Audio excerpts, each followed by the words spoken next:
हमारे साथ हैं बिहार सरकार के प्रधान सचिव जो स्वास्थ्य विभाग के हैं, प्रत्यय अमृत। ये दिखाइए सर, ये बताइए कि जो आपदा की घड़ी आन पड़ी है और इसमें सबसे ज्यादा जो मुश्किल हालात हो रहे हैं, इससे निपटने के लिए आपके पास क्या क्या ऐसी बात है जो आप हमारे दर्शकों को बता सके, एश्योर कर सके कि जिस कमी को जो झेल रहा है बिहार, वो आने वाले समय में उसे आप पूरा कर पाएंगे? ये जो बहुत गंभीर आपदा का समय है और जो मुख्यतः जो हमारे समक्ष जो चुनौती है वो दो प्रकार की है। एक, लोगों के मन में जो भय है और जिस तरह की स्थिति हो रही है, तो उस भय को हम लोगों को समाप्त करना पड़ेगा और इसके लिए हम लोगों ने एक ट्रीटमेंट प्रोटोकॉल काफ़ी पब्लिसिटी के साथ कि आमतौर पर माइल्ड, मॉडरेट और उसके ऊपर अगर बीमारी बढ़ती है आपकी तो क्या करें और क्या ना करें, उसकी सूचना लोगों को दी है। और दूसरी बात है कि हर जिले में हम लोगों ने कोविड केयर सेंटर्स बनाए हैं और डेडिकेटेड कोविड हेल्थ सेंटर भी बनाए हैं जो ऑक्सीजन बेड्स के साथ हैं। और विशेष रूप से चूंकि ओवरऑल प्रेशर पटना पर पड़ रहा है, तो पटना में विशेष रूप से और कुछ चीज़ें हम लोग कर रहे हैं। जैसे गत वर्ष बीटा हॉस्पिटल में पीएम केयर्स फंड के अंतर्गत वहाँ पर डीआरडीओ की टीम के द्वारा 500 बेड के संचालन की व्यवस्था की गई थी। तो इस बार भी हम लोगों ने भारत सरकार से अनुरोध किया, कुछ मेडिकल डॉक्टर्स भी हमें डिफेंस के मिले हैं, आर्म्ड फोर्सेस मेडिकल सर्विस से, और हम लोग कुछ ऐसे एक्टिव ऑर्गेनाइजेशंस, केयर हैं और डॉक्टर्स फॉर यू हैं, इन लोगों से भी बातचीत कर कर हम लोग एक बीटा को चालू करने जा रहे हैं बहुत शीघ्र। हम लोग का लक्ष्य होगा कि आज के दिन में 50 बेड कार्यरत है, उसको हम लोग यथाशीघ्र बढ़ाकर 150-200 कर दें। और एक जहां पर अभी आप खड़े हैं, ये पाटलिपुत्रा स्पोर्ट्स कॉम्प्लेक्स है। ये गत वर्ष भी बहुत अच्छे से एक संस्था के द्वारा चलाया गया था और इस वर्ष भी मुझे खुशी है कि डॉक्टर्स फॉर यू और केयर की टीम लोगों के द्वारा इसे संचालित करने का निर्णय लिया गया है। तो आज हम लोग यहाँ पर ये देख रहे हैं कि और क्या क्या मदद की इनको आवश्यकता है और हम लोगों का ये लक्ष्य है कि परसों सुबह से ये भी कार्यरत हो जाए। इसके अलावा राजेंद्र नगर आई हॉस्पिटल, हमारा नया बिल्डिंग तैयार है, तो वहाँ भी हम लोगों ने 100 बेड की तैयारी कर ली है। तो जो रियल चैलेंज जो आज के दिन में है वो यह है कि जो संक्रमित हो रहे हैं और जो माइल्ड हैं और मॉडरेट हैं, उनको किस तरह से ट्रीट किया जाए, और जो मॉडरेट के ऊपर हो जा रहे हैं, क्योंकि जिस प्रकार का संक्रमण अभी दिखने को मिल रहा है, तो बहुत कम अवधि में माइल्ड से लोग मॉडरेट में पहुंच जा रहे हैं और मॉडरेट से सीरियस के कैटेगरी में पहुंच जा रहे हैं। तो इसको ओवरऑल मैनेज करने के लिए जो भी हमारे आईसीयू फैसिलिटीज़ वाले हॉस्पिटल्स हैं, चाहे एम्स पटना हो, Indira Gandhi institute of medical science हो, पारस, रूबन, सभी प्राइवेट हॉस्पिटल सब मेहनत कर रहे हैं। और आज एक और हम लोगों ने डिसीजन लिया है संख्या को देखते हुए,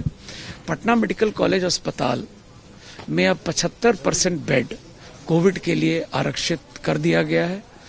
पावापुरी, मधेपुरा और बेतिया, हमारे 3 नए मेडिकल कॉलेज को 100% कोविड डेडिकेटेड हॉस्पिटल कर दिया गया है। दरभंगा मेडिकल कॉलेज हॉस्पिटल और Muzaffarpur Shri Krishna medical college hospital को भी 75% बेड हम लोगों ने कोविड के लिए रिजर्व कर दिया है। तो ये लगातार समीक्षा हम लोग कर रहे हैं और ये आज आदेश निकल गया है। तो पटना में आज के दिन में Indira Gandhi institute of medical science completely Covid हो गया है dedicated, Nalanda medical college completely dedicated है, एम्स में लगभग 250 बेड्स कोविड के लिए है कर्णांकित, और पटना मेडिकल कॉलेज अस्पताल 75% बेड्स वो भी हम लोगों ने कर दिया है। और इस तरह की जो सुविधाएं 3-4 हैं पटना में, और हम लोग यह भी कोशिश कर रहे हैं कि इस तरह के जो अस्थायी व्यवस्था है उसको और हम लोग तेजी से कैसे बढ़ाएं। तो आज राज्य सरकार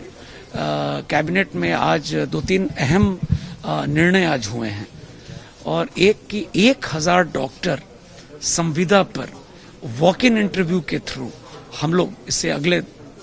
10 से 15 दिन में कोशिश करेंगे कि उन लोगों को हम लोग संविदा के आधार पर नियुक्त कर लें ताकि उनको कोविड की इस लड़ाई में उनकी सेवाओं को हम लोग ले सकें। दूसरी जो बहुत बड़ी एक चुनौती है वो है स्टोरेज टैंक्स ऑक्सीजन का। उसके लिए भी आज कैबिनेट की मंजूरी मिल गई है और ये हम लोग 14 हम लोग लगा रहे हैं storage tanks. Patna medical college, Nalanda medical college, Indira Gandhi संस्थान तथा दरभंगा मेडिकल कॉलेज अस्पताल में 2-2 टैंक्स लगाए जा रहे हैं और बाकी जो हमारे 6 संस्थान है वहाँ 1-1 टैंक। तो ये लगभग 20 KL का है, 20,000 लीटर। और PMCH और NMCH हम लोग की कोशिश होगी कि 1 महीने में ये टैंक्स जो हैं क्रायोजेनिक टैंक्स ये स्थापित हो जाएं और कंटिन्यूअस जो चैलेंजेस आ रहे हैं और निर्णय हम लोग ले रहे हैं, फील्ड विजिट्स लगातार हम लोग कर रहे हैं और कल हम लोगों ने सभी प्राइवेट मेडिकल जो हमारे हॉस्पिटल्स हैं उनके साथ VC के माध्यम से हम लोगों ने उनसे फीडबैक लिया है, उन लोगों के क्या इश्यूज हैं और ये हम लोग लगातार कोशिश करेंगे। कुछ प्राइवेट हॉस्पिटल्स ने तो अपने प्लांट ऑक्सीजन प्लांट स्थापना की कार्रवाई प्रारंभ कर दी है, कुछ हॉस्पिटल्स ने अपने ऑक्सीजन कॉन्सेंट्रेटर प्लांट्स को भी लगाया है। तो लगातार सब लोग मिलकर, चाहे प्राइवेट हों चाहे सरकारी क्षेत्र के हमारे चिकित्सा कर्मी डॉक्टर्स हों, सब लोग मिलकर इस मुकाबला का हम लोग इस जो परिस्थिति है उसका मुकाबला कर रहे हैं। अभी तक जो ABP न्यूज़ के पास जानकारियां आती रही हैं गांव सुदूर क्षेत्रों से, कई जगहों पर 3 परेशानी आ रही है। पहली कि कोविड टेस्ट को लेकर के कि टेस्ट अगर हो रहे हैं, कई जगह नहीं हो रहे हैं तो रिपोर्ट्स आने में देरी हो रही है। दूसरा कि बेड्स की जो है वो कमी है और तीसरा ऑक्सीजन की। और मेरे ख्याल से यही 3 है जिसमें कि सबसे ज़्यादा ज़रूरत पड़ रही है लोगों को। तो आप कैसे इंश्योर करेंगे कि लोगों को ये कोविड का टेस्ट जो है वो सही समय पर मिल जाए और सही समय पर उनका हो जाए? ये जो कोविड टेस्ट के बारे में एक सबसे बड़ी चुनौती हम लोग के समक्ष अब यह आ रही है कि हमारे काफ़ी लैब टेक्नीशियंस खुद संक्रमित हो रहे हैं। जिन लैब्स में ये हम लोग करते हैं मंगाकर जांच, तो कई बार 2-2, 3-3 दिन हम लोगों को लैब्स बंद करने पड़ रहे हैं इन्फेक्शन को लेकर। और डाटा एंट्री ऑपरेटर्स जो पोर्टल पे अपलोड करते हैं टेस्ट के रिपोर्ट्स को, वो काफ़ी संख्या में संक्रमित हो रहे हैं। चुनौती गंभीर है, लेकिन इसका अर्थ ये नहीं होना चाहिए कि लोगों को विलंब से रिपोर्ट मिले, क्योंकि हम लोग का ये दायित्व बनता है कि जो भी अपना टेस्ट कराते हैं उनको एक समय सीमा के अंतर्गत जल्द से जल्द ये रिपोर्ट मिलना चाहिए, ताकि वो सुपर स्प्रेडर की ओर चारों तरफ न घूमें और उनको आइडिया रहे कि अगर वो पॉजिटिव हैं तो अपने आप को आइसोलेट करें। क्या विभाग इस बात पर कभी गंभीरता से विचार कर रहा है कि लोग टेस्ट का न इंतजार करते हुए, बल्कि वो जैसे ही कोविड के सिम्टम्स आते हैं उनके, तो तुरंत उसका प्रचार करें, तो तुरंत उसका उपचार करें? क्योंकि ऐसा देखा जा रहा है कि कई लोग जो है हॉस्पिटल्स में तब तक उनको नहीं लेता है जब तक कि रिपोर्ट नहीं आता, जबकि उनकी तबीयत खराब हो रही होती है। तो इन जो दूरी है, ये जो पब्लिक और इसके बीच में, गवर्नमेंट के बीच, इसको कैसे पाटें? देखिए, एक चीज़ और समझना होगा, इस बार का जो स्ट्रेन है उसमें कई लोग RT-PCR रिपोर्ट पर नेगेटिव हैं, लेकिन उनको सारे सिम्टम्स कोविड के हैं और उनका अगर HRCT होता है तो उसमें इन्फेक्शन पाया जा रहा है। और उसके लिए अलग से हम लोगों ने सभी मेडिकल कॉलेजेस में व्यवस्था की है। सभी जगह 25 बेड्स को कर्णांकित किया गया ऐसे केसेस के लिए कि जैसा आपने अभी कहा कि रिपोर्ट अगर नेगेटिव है तो हॉस्पिटल नहीं आमतौर पे लेता है, क्योंकि वो RT-PCR या एंटीजन रिपोर्ट को आधार मानते हैं। लेकिन इस साल, और ये चीज़ सिर्फ हमारे राज्य में नहीं है, देश में भी है, तो हम लोगों ने विशेष रूप से ऐसे लोगों के लिए सभी अस्पताल में 25 बेड को रिजर्व करने का कहा है, ताकि इन लोगों का इलाज कोविड मानते हुए ही किया जाए। और बेड्स के बारे में जैसा हमने आपको बताया है, सभी जिले में, और जो लोग बाहर से अगर आ रहे हैं और अपने गांव जा रहे हैं और उनको अगर कोई परेशानी है गांव में अपने, तो उनको 4 दिनों के लिए सभी जिले के अनुमंडल मुख्यालय में हम लोगों ने बहुत बड़े पैमाने पर क्वारंटीन सेंटर्स को बनाया है, जहां वो 4 दिन तक रह सकते हैं। उनका टेस्ट हो जाएगा और रिपोर्ट में अगर पॉजिटिव आते हैं तो आइसोलेशन में जाएं, और अगर नेगेटिव आते हैं तो होम आइसोलेशन में जाएं।